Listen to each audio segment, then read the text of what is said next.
Now today I'm going to show you how to cook and clean a Saratoga. We are making fish and white sauce. We like these guys for this. So Saratoga are a nice fat, nice tender fish.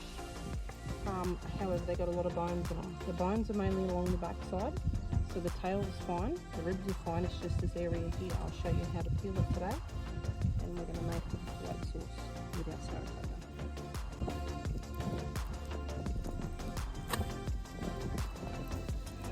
First of all, we are going to cook it on the coals with its scales on.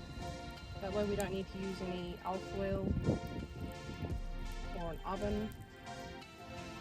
And then I will show you how to peel it.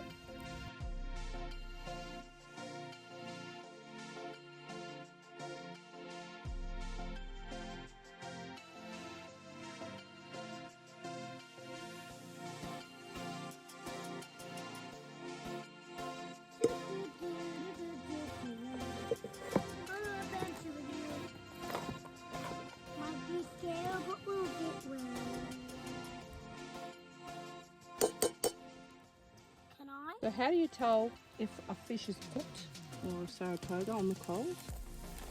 So you kind of got to check inside their stomach, and if there's no red, it's brown, they're cooked. This guy is cooked. They're very soft fish, so if I play with him too much, he'll fall apart. Okay, so Saratoga, they have a lot of bones on this back area here now. So cooking them on the coals, they are a lot better. We don't need any alcohol oil. So you just peel their scales off and they'll come off. It's a little bit hot. You can actually just peel it all off.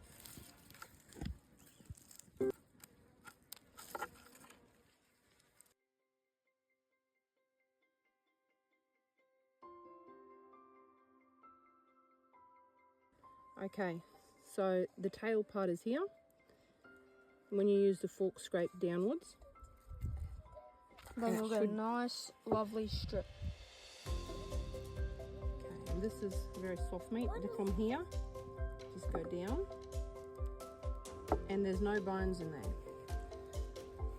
Then we've got the ribs, which you just sort of slide that way, working with the rib bones, and that will come off easy. Flies are starting to come. Okay, so now for the hectic part. So his back is full of little bones. So when you use a fork and you slide down, you can see all the little bones in there. These guys here. If you use a fork properly, you should be able to leave the bones on the skeleton. However, when it doesn't work, then you have to pick them out. So let's get this meat over there. Did you say skeleton? There you go, scrape the meat off gently. And I've got 2 bones in there. And this, I'll put that over there. And you can see these bones here. Take a close up of here, look. See, those bones should stay mostly attached to the spine. If you push the fork down and go with it, the fish, that should have no bones in it. Sometimes you get a few, obviously, but most of the bones will stay on the fish. And this meat is so soft. It's not like any other fish that I've eaten.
It's yum.